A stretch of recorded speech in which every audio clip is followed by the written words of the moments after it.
Hi, everyone. I'm just going to give it a few more minutes to let some more people join and then we'll get started.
Okay, hi everyone. I'm Lauren. I'm taking over for Gigi today because she's still at work. And let me know, can you guys hear me? I can hear you. Okay, perfect. Wait. I don't know if these are working. Um, but I'm just want to go over some announcements before we get started. And so we have a scribing opportunity through Scribe One, and then Sunset Hospice is also looking for volunteers. They're locally and women-owned non-corporate hospice in Tucson, and volunteers provide companionship. Reach out to Gigi for more info about all of these opportunities. And so today, wait, sorry, give me just 1 second.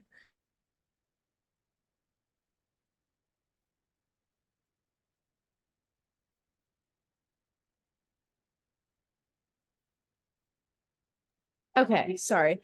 Now we have Ryan with us here today. Thank you so much. And I'm just gonna take it over to you. So whenever you're ready, and just any of those opportunities, just reach out to Gigi if you're interested. Awesome. Thank you, Lauren. Can you guys hear me okay?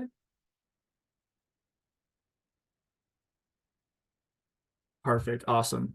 I'm really quickly going to share my screen. Do you think you could possibly enable me to do that? That way I can give them a presentation. Thank you. And for those of you guys who do not know me, my name is Ryan. I graduated actually from the University of Arizona back in 2022 and have since been just trying to kind of apply to PA schools. This past cycle was my first cycle through the PA school cycle. It is definitely a grind for sure, but I was able to get into PA school this cycle, which was pretty cool. And I'm just kind of here today to kind of tell you a little bit about my experience as well as the PA schools that are available for you guys to apply to in Arizona. So I'm going to share my screen now. Let's see. Give me 1 second. All right, perfect.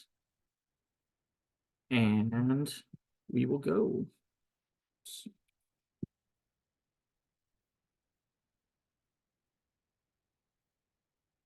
I'm also going to ask you guys to try to keep all your questions till later in the presentation. I promise we'll have some time to kind of discuss each one of these programs a little bit more in depth if you guys have some questions. Or if you have questions about the application cycle too, as I've already gone through it. So please hold those questions for later. But to begin, um, there are 5 different universities, PA schools in Arizona. There's Northern Arizona University, AT Still University, Franklin Pierce University, Midwestern, and Creighton. To start off, we're going to talk a little bit about NAU. So as many of you guys probably do know, NAU does have a campus. Their main campus is in Flagstaff. but their PA school is actually located in Phoenix. It's located at the Phoenix Biomedical Campus in downtown Phoenix, and it's absolutely beautiful. If you have the opportunity to and you are interested in going to PA school in Arizona, I would absolutely recommend looking at it. It's definitely one of the two most beautiful PA schools that I have checked out. It's a gorgeous building, and the Phoenix Biomedical Center or the Phoenix Biomedical Campus might actually be familiar to some of you guys because U of A actually houses many of their graduate level programs in that building as well. It's delivered in person with a class size of 60. And for those of you who may not have done a lot of research into PA school is very competitive, especially in Arizona. All the PA schools that I'm going to be discussing today have acceptance rates between 3 and 6%. So I'm definitely not telling you that necessarily to scare you, but more to motivate you guys to make sure, again, you guys are putting in a lot of work in the classroom and also outside of that to make sure you guys are well-rounded applicants, because PA school is very, very competitive. And NAU is definitely not an exception with it, acceptance rate of being over just under 3%.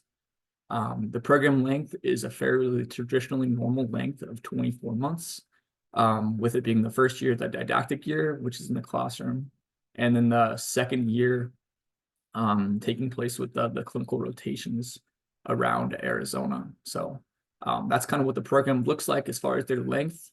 If you are an Arizona resident, it's very important to note the fact that NAU is cheaper for Arizona residents.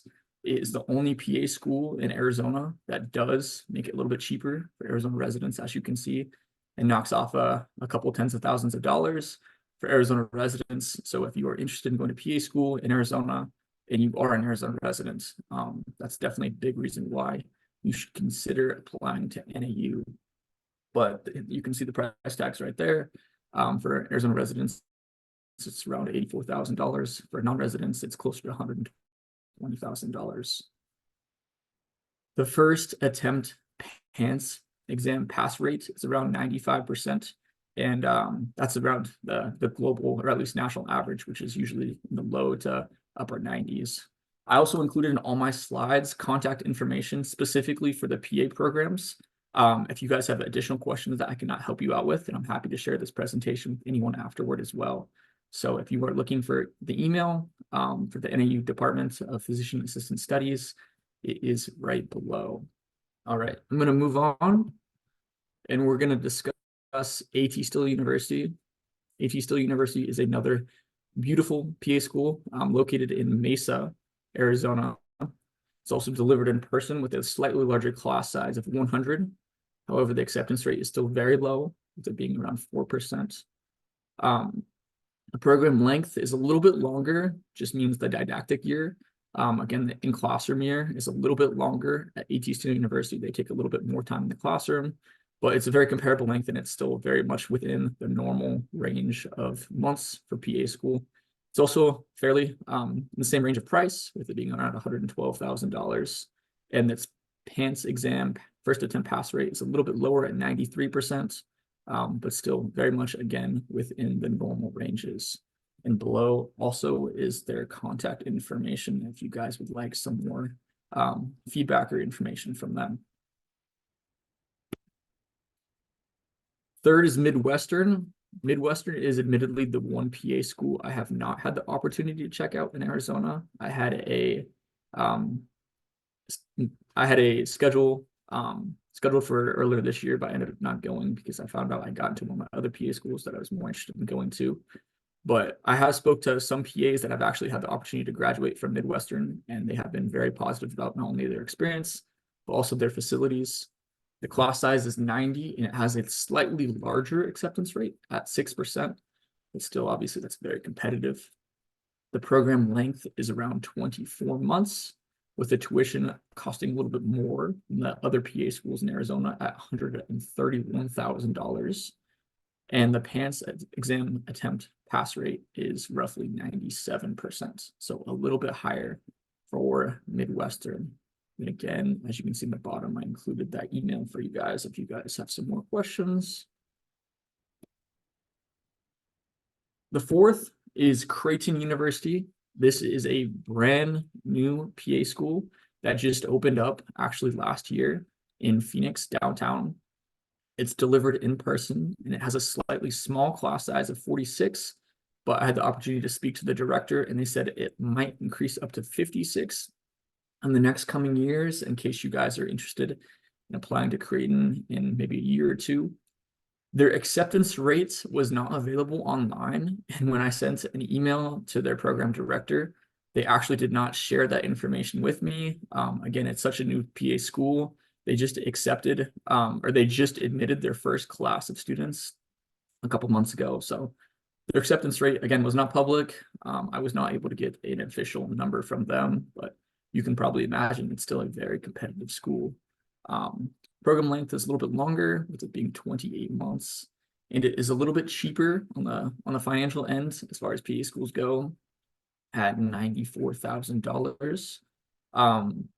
And again, also the PANCE exam pass rates, we don't have those yet. Obviously, you take the PANCE exam after you graduate from PA school, and since they just started their new PA class within a couple months, they obviously haven't had no one to graduate the program yet. So that's the reason why that information isn't available. All right, finally, I'm going to talk a little bit about Franklin Pierce University. Franklin Pierce is actually the university I will be attending next, or I guess this fall, for PA school. Its primary location is Goodyear, Arizona. However, it is actually delivered in a hybrid format, which is one of the rare PA schools in America. There's not very many universities that are offered almost fully online for the didactic year, but Franklin Pierce is one of those universities. So that entire year in the classroom, those first 12 months, almost the entire of it will be in the comfort of your home, learning online. They do have 4 immersion weeks that take place on campus, where faculty, staff, and PA students will actually be in the classroom learning and kind of bonding together. But the vast majority of the PA school, at least for the first year, is taken in person. Taken online, and then the next 12 months were still are the more traditional clinical rotations. So that's the thing to definitely remember about Franklin Pierce University, a little bit more unique in that aspect. The tuition is still very much within the normal ranges of PA schools in Arizona at $108,000. And the PANCE exam also is not available as far as their pass rates are concerned. Their first class was admitted 2 years ago, so I think I'll be in the 3rd class. The first class will not graduate until later this fall, so we do not have those exam pass rates available to us yet, but they should be available soon, maybe in time for some of you guys to potentially apply to this school in the next year or two. I also want to discuss a little bit about accreditation status for these programs. As I mentioned with Creighton and Franklin Pierce, they are a little bit newer programs, so they are not under the continued accreditation status. This is not necessarily something to be concerned about because, again, they're still under the provisional accreditation status.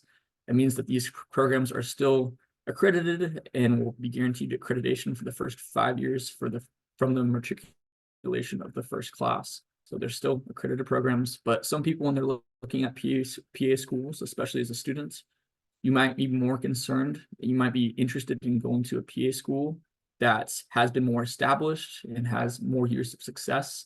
So as you can see, the 3 PA schools on the left with NAU, Midwestern, and ATSU, they've been around a little bit longer. So that's something that you personally value in a PA school. That's definitely something I wanted to highlight because it is definitely a thing to consider if you're going to be forking out over $100,000 for your education. If you are concerned about the accreditation status, that's definitely something I would note for sure. But I definitely want to touch on that a little bit. After the accreditation status, I want to talk a little bit as far as the prerequisites. So if there's anything that you take away from this presentation, I hope it is this slide and the next slide. This goes over the exact prerequisites that you need to take at U of A in order for you to apply to different PA schools in Arizona. So again, there's 5 PA schools and they all have different prerequisite classes. You could have a 4.0 GPA, you could be absolutely perfect in all your extracurriculars, but if you don't take all your prerequisites, you cannot apply to these programs. So that's a mistake I unfortunately made after graduating. I had to take a couple additional classes for some of these schools.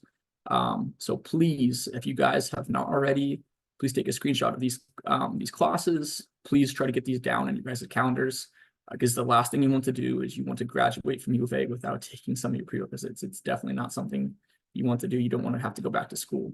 So as you can see, most of these programs have anatomy and physiology, general chemistry, organic chemistry, biochemistry, microbiology, and statistics, but some also have other requirements like biology. Some require different psychology classes. Others require medical terminology. It really kind of just depends on the program. So if you are interested in looking at a program in Arizona or out of state, please take the time to look at the prerequisite classes that they require before you graduate. Definitely the biggest thing that I wish I would have done when I was in undergrad. I also wanted to include some of the recommended classes that are below. So for example, a lot of these PA programs, they don't necessarily require these classes, but having like classes like genetics, pharmacology, immunology, those kind of classes on your guys' transcripts is something that they would like to see. That might make you a little bit more of a competitive student. It won't make the difference between you being able to apply or not, but it might make the difference between you getting accepted or not. So that's definitely something that is noteworthy. If these classes are recommended, they're very applicable to the PA schools as far as what they want you to learn. And again, it's definitely there's never a reason why not to look for a way to get a leg up in PA school as far as the applications are concerned. It's very, very competitive and long process. So if you can take some of these recommended classes, it'll definitely help you out in the long run. I also took quite a bit of time and went through all of my classes and matched them up with each single one of these schools as far as what their prerequisite requirements were. So if you guys could just go on here, you can also take a picture of this as well. If you just follow this guideline, or I guess cheat list, you can quite literally find exactly what classes you need to take in order to graduate from U of A and apply to all the U of A, or apply to all the Arizona classes or programs. Jeez.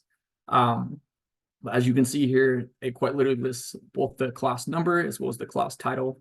So if you have questions about whether or not a class might work as far as satisfying the prerequisite requirements, this is definitely a great guide that you can use, that I personally used in order to apply to these programs. So please take a chance to screenshot or take a picture of this. If you have a question specifically about a class that is not on my list and you think it might qualify, I would recommend reaching directly out to the universities. But I can promise you that all of these classes that I have on this list have been approved by these PA programs, and they were all U of A classes. So again, if you guys have any questions, please reach out to the PA schools directly. But if a class is on here, it means it should satisfy a prerequisite requirements for these PA programs. All right, I'm going to move on from here. Awesome. I also wanted to include and kind of persuade you guys to, if you are interested in going to PA school, to take a tour of the programs. A lot of the PA schools, if you do end up getting invited to an interview, it's a huge thing if you've already toured the program. That way you can talk about it a little bit during the interview process. So I included links to all the different PA schools and their tours right here. I will tell you, Franklin Pierce does not offer tours or information sessions. But if you contact their office directly, they'll be happy to have you come to their campus and kind of show you around. They don't have any normal scheduled tours though, so that's why I don't have any links with them. I also included some information sessions on the right too, if you guys are interested in having a little bit more information. I know you guys can't necessarily click on these links from this presentation, but if you are interested in me sharing this presentation with you, I'm going to put my email at the end of this presentation, and you guys can email me. I'll be happy to share this information with you guys toward the end. I also wanted to let you know that AT Still University has their open house on April 6th. It's a huge expo event. It's something that I went to last year before applying to ATSU. It's definitely worth your time. Again, if you are looking to apply to that school, it is one of the more respected universities in Arizona, and that's definitely a good event to go to. So I wanted to throw that in there as well. Finally, we just have one more slide, which is the important application dates for all these programs. As you can see, most of them are in September. A couple of them are a little bit spread out. Some of them also have supplemental additional applications. So for example, NAU has a graduate school application that's also due at the time of the CASPA application. ATSU has a supplemental application due October 1st. So those are a couple other additional applications that you might have to fill out if you're applying to these PA schools. And if you get to later rounds in their application process too, sometimes they will send you additional things to complete as well, in addition to the interviews. I didn't include interview dates on here because they're usually kind of vague. They usually take place over a number of months. But those are some of the important dates that you should be looking out to if you're planning on applying this next cycle, which starts in just a couple months. So please take a list of those dates if you have not already. But as far as the presentation, that's all I have for you guys. I wanted to throw my email here just so it's available for you guys in case you guys have any questions for me, somebody who's already been through the cycle and has been able to get into PA school. I feel like I am pretty knowledgeable about the process as well as what's required to get in. But yeah, here's the email. But does anybody have any other questions about these schools, the process, or anything else that you guys might have thought of? I have a question. Yeah, of course. Would you suggest applying to these schools as soon as CASPA opens, if we feel that we're ready, or should we kind of wait to get more patient care hours? I don't think there's anything wrong with applying earlier. Generally, if you have the opportunity to, applying earlier makes it so that these schools are going to see you quicker. And a lot of them also go by something called rolling admissions. So the sooner you apply, the sooner they'll be able to see your application and sooner to potentially be able to offer you guys the chance to go to interviews. If you don't feel like you're going to be very competitive initially and you feel like you need a couple months, or maybe you have some still classes that you have to take, it's totally fine to continue to wait a little bit to apply. That's totally up to you. I know there's a couple schools that I didn't start applying to until closer to June or July, just because I wanted to get a couple more patient care hours and a couple more volunteer hours. I think there was 1 or 2 shadowing appointments I had as well.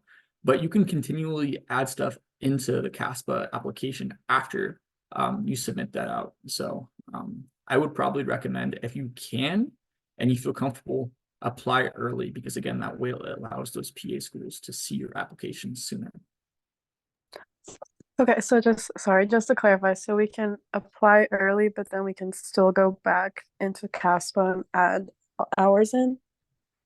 In some ways, so it kind of depends. Like for example, if I submitted my application today and I shadowed a neurosurgeon in a couple days, I could still go into CASPA and add the fact that I shadowed that neurosurgeon and put it in there. That way the PA schools can see that. But as far as some things like community service hours, it's a little bit more complicated. I'd be happy to talk to you a little bit more after I answer some more questions. But in general, I would absolutely recommend applying earlier in the process if you can, if you feel comfortable. If you feel like you need a couple more months to make sure everything looks good on your end of things, it's fine to wait. But in general, usually most places recommend you apply a little bit earlier if you can. Okay, thank you. Yeah, of course. I also see the chat has a couple questions too. I'm going to start going through this. Let's see. Looks like Sadie asked what kind of stuff is in a supplemental application. So it usually involves a number of essays. And again, it kind of just depends on every school. Sometimes they'll ask you some small questions too, like your address and ethnicity and a variety of different things. But a lot of them is application based. Essay based. So they'll ask you specific questions and you'll have a certain word limit in which you can answer that question. So that's usually a lot of what the supplemental applications look like from the schools that I applied to, but every PA school might be a little bit different. Let's see, Abby asked, how did you get patient care hours in undergrad? I admittedly took a year off between applying to PA school and graduation. So I was able to get the majority of my patient care hours after I graduated. I got an EMT certification my last semester at U of A in 2022, and I was able to use that in my year off to get my patient care hours. So I guess I kind of cheated in that aspect. I didn't really get it done during school. but it was during COVID and it was kind of difficult with some of the things that were going on. But I would recommend if there's any additional certifications you guys can get, like an ENT certifications or a certified nursing assistant, any of those kind of things, getting those higher level certifications will definitely make it so that you are able to get great patient care opportunities, even if you guys are taking like a part-time job. I know I had a friend that worked as a patient care tech like twice a week during college, and she got like 10, 15 hours a week.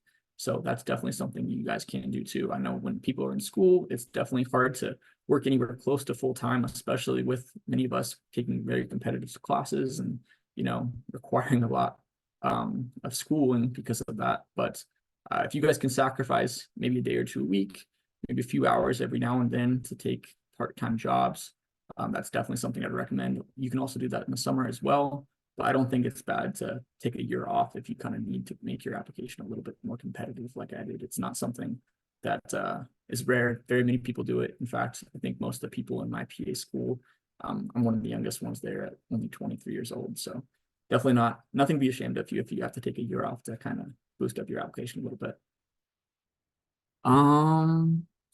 Do I know anything about the PA program at the University of Arizona? Looks like Charlie asked that. I don't know a ton about it. It was discussed a little bit in a meeting that we had last semester as part of this club. We had the soon-to-be director of that person or that school come in, and they discussed it a little bit as far as what they're expecting. I believe they said that they're expecting to have their first cycle open in 2025. But I don't know that for sure. I could potentially, if you email me, I think I might be able to provide you with her email address, and you could probably ask her that question. But I do not know a lot about the U of A PA school. I'm very excited for it, but I do not know a lot about it. Unfortunately, there's not a lot online available for that PA school. Let's see. Lauren asked why I chose Franklin Pierce over other in-state schools. Franklin Pierce admittedly was the only school I got into in Arizona. I only applied to 4 of the schools. I did not apply to Creighton because it's brand new. But I ended up choosing Franklin Pierce over the other ones. It was honestly higher on my list anyway, because I really liked the fact that it was available in an online format that I wouldn't have to move anywhere. I thought that made it very, very easy and, you know, comfortable for me. The relocation fees or relocation expenses that I would have had to pay to potentially go somewhere else. I didn't have to worry about that by going to Franklin Pierce. So that's a big reason why I decided to go there. I guess I didn't really have a choice because that was the only school I ended up getting into this cycle, but definitely not ashamed of it at all. It's still a very competitive program and a great school. So very, very excited to be going there in the fall. Looks like Caitlin asked for the statistics requirements. Do you know if the biostats class at U of A would work for those schools? Most PA schools, they accept any level of statistics as long as it's college statistics based. So I had a psych stats class. I assume that they probably would accept a biostats class as well. But to be sure, I would highly recommend that you reach out to any of the programs that you're interested in applying to. I'm confident they probably will accept it, but I don't want to tell you one thing and then let you know that's not the case. So you're probably good, Caitlin, but I would definitely recommend you at least send them an email to double check.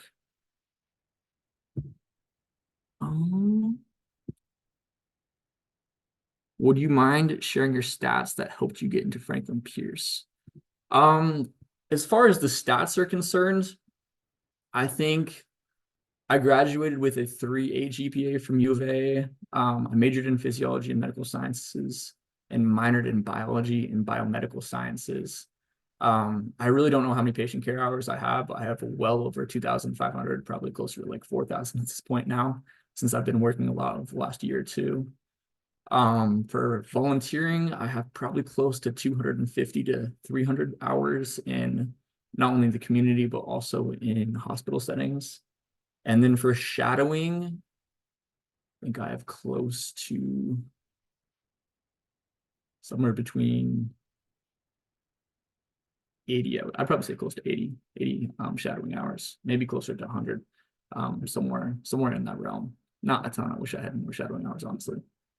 The interview process at Franklin Pierce, Kim, it was actually interesting. So on their online websites, they said that it's a two application or a two interview process, but they only interviewed me once. So I am having some serious imposter syndrome that they might have messed up and had some issues there because I only had one interview. It was a fairly short interview conducted by two members, one of their board members and one of their professors.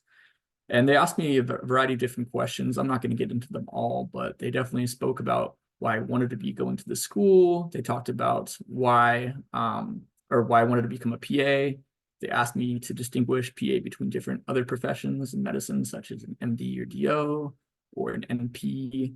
And they also kind of ask you some oddball questions too that you don't necessarily prepare for. But it was still a very cool process. It wasn't too stressful. A lot of other programs will have you come in for a whole day. It will be like a 8 to 10 hour process where you're there in the morning, you don't leave till the evening. But the Franklin Pierce process was significantly faster for me. I'm certainly wondering if they might have missed on that second email or that second interview, but maybe they just liked me enough to get me in after one. So I'm not really sure what went on there.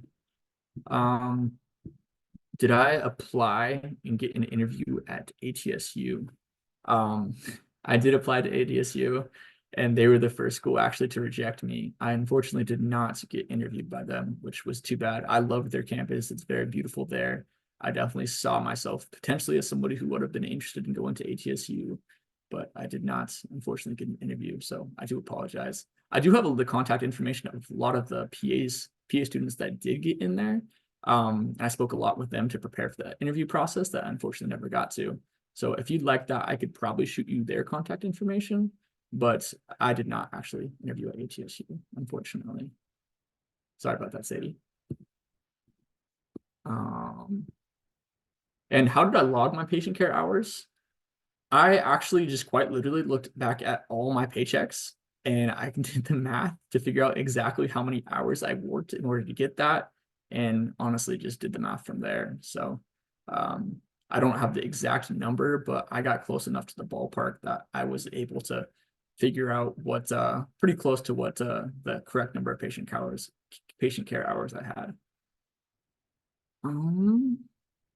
Let's see. How did I prepare for my interviews from Lauren?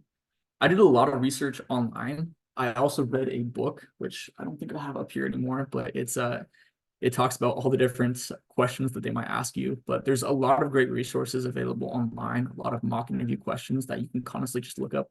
If you just look up mock PA school interview questions, you'll get dozens and dozens of really great ones that I kind of prepared for. The ones that you can absolutely expect them to ask you is, why do you want to become a PA? Why do you want to go to this specific program? And kind of you want to make sure that you know what a PA is. So those are definitely questions that you should absolutely expect.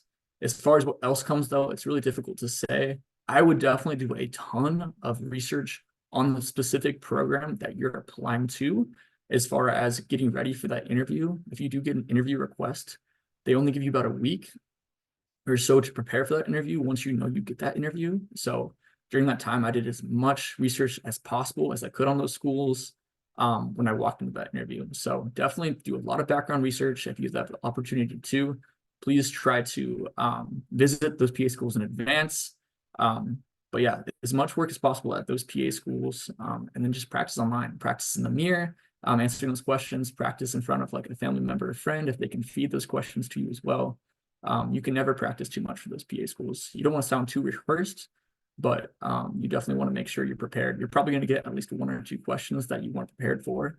But practicing as many questions as possible is never gonna hurt you. And then, of course, you're welcome, Lauren. From Philly, let's see, we have where did you get your letters of rec from? Every PA school, some have very specific requirements. Most require at least 3, but some you can submit up to 5. I had one from a University of Arizona professor, and I would absolutely recommend you guys get one too. I got mine from Zoe Cohen, who's an absolutely phenomenal teacher. If you guys have not had the chance to get her, she teaches immunology and cardiology. She's awesome. But definitely get one from a University of Arizona professor if you can. Most schools will want to see that you have at least one from a professor. You usually want at least one from a supervisor from a job.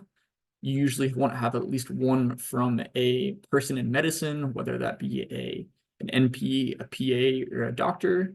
I wasn't able to get one from a PA, but I did get one from a doctor. And then as from as other ones, you can also get them from potential volunteer coordinators. If I was going to apply next cycle, if I didn't decide to go to PA school this cycle, I definitely would be asking one of my volunteer coordinators to get the letter of rec. So, but the three that you definitely want is you definitely want one from a University of Arizona professor, you definitely want one from a medical professional, and you definitely want one from a past supervisor. So those are definitely three that I would try to get now before you guys get in or complete school. So you can definitely get one of those by potentially TAing for a professor or just getting very close with them. That's definitely something you want to walk away from U of A with. But it looks like that's all the list of questions that I can see in the chat. Does anybody have any other questions about the PA schools that I kind of touched on today, or about PA school, the process in general as far as the application cycle?